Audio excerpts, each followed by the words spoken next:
Napoleon Bonaparte. You've heard the name, right? To some people, he was this revolutionary hero, the guy who basically built modern Europe.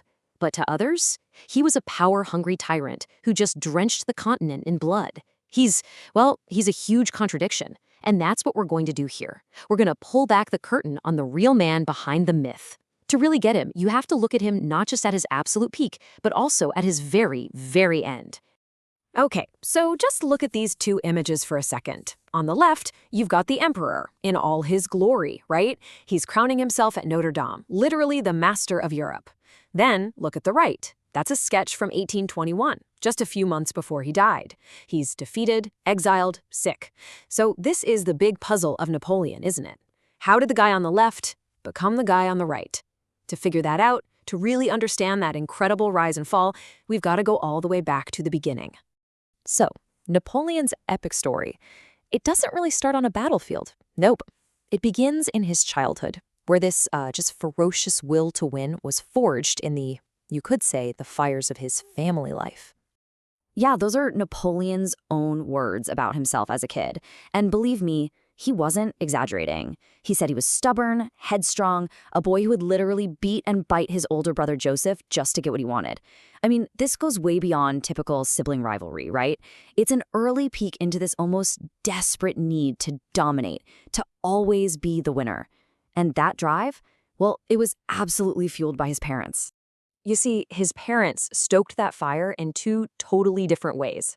First, you had his mother, Letizia. She was tough, very strong-willed. She taught him that love and approval weren't just given. They had to be earned through achievement.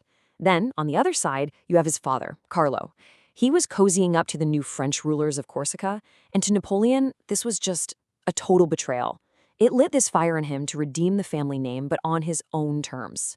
So you get this combination, needing to prove himself to his mom, and at the same time, wanting to be better than his dad. It was the perfect storm for creating insane ambition.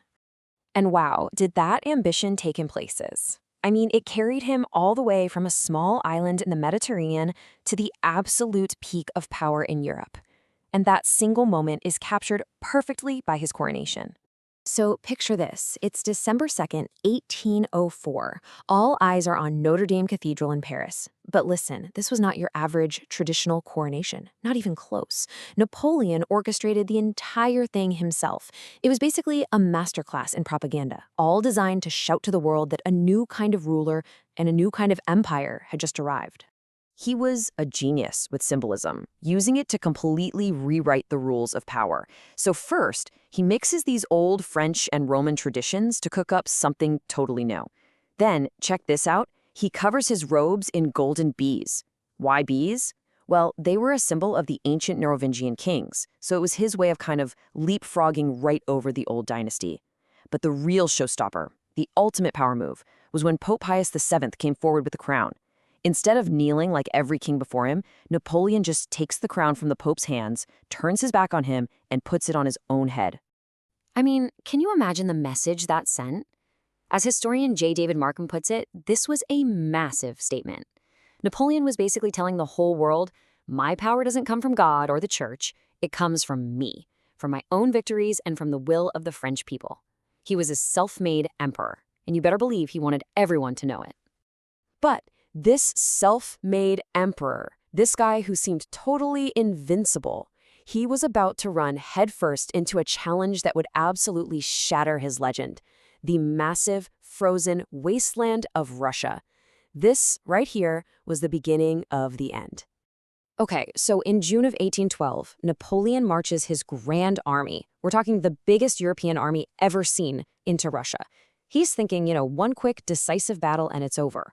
But the Russians had other plans. They refused to fight. They just kept retreating deeper and deeper into Russia, burning everything as they went. By September, Napoleon finally takes Moscow, but it's a trap. The city is empty and on fire.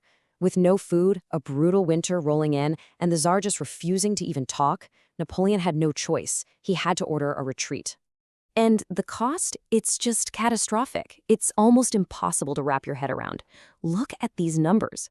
Almost 700,000 men marched into Russia. By the time December rolled around, only about 100,000 managed to stagger back out. The others? They were lost to starvation, to the unbelievable cold, to Russian ambushes. The Grande Armée wasn't just defeated, it was destroyed. And right along with it, Napoleon's whole image of being invincible. So after all this, he's defeated. He's exiled to this super remote island called St. Helena, and his last few years are just filled with sickness. But his death in 1821, that wasn't the end of the story. Oh no, it actually became one of history's greatest whodunits. For years on that island, Napoleon suffered from this just bewildering list of symptoms, and they would come and go. One day it's swollen legs and painful rashes. The next it's terrible stomach pain, and then he's even passing out. I mean, his health was all over the place, which left his doctors totally confused and, his British captors pretty suspicious. And of course, politics made everything even more complicated. Napoleon's first doctor, this guy Barry O'Mara, he diagnosed him with hepatitis. Now that suggested that the island's nasty climate was to blame, which, as you can imagine, made the British governor furious. So O'Mara gets fired. The doctor who ends up doing the autopsy, Francesco Antamarchi, well, he lands right in the middle of a controversy that people are still arguing about today. Okay, so basically two main theories pop up. Theory number one, stomach cancer. This makes some sense, right?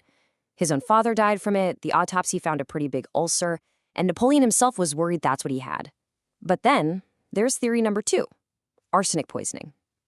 This would actually explain why his symptoms were so up and down for 5 years. And here's the real kicker. Modern tests on his hair show arsenic levels more than 10 times higher than normal. And you know what made everything even more difficult? Napoleon's complete and total distrust of doctors. He actually called medicine the science of assassins. Can you believe that? He was constantly refusing treatments, so whether it was cancer or poison or something else entirely, his last years were just this painful, agonizing, drawn-out end. So when you step back and look at the whole picture, from that fierce ambition as a kid to that unbelievable self-coronation, from the total disaster in Russia to his mysterious death, I mean, Napoleon's life was anything but simple. And that exact same complexity, it's all right there in his legacy. So who was he really? Was he a genius who created legal and government systems that we still use today, or was he a brutal tyrant whose endless wars killed millions? The truth is, the answer is just as complicated and contradictory as the man himself. So I'll leave you with this. What do you think is his real legacy? Is it the progress and order he built, or the destruction and chaos he caused? It's definitely something to think about.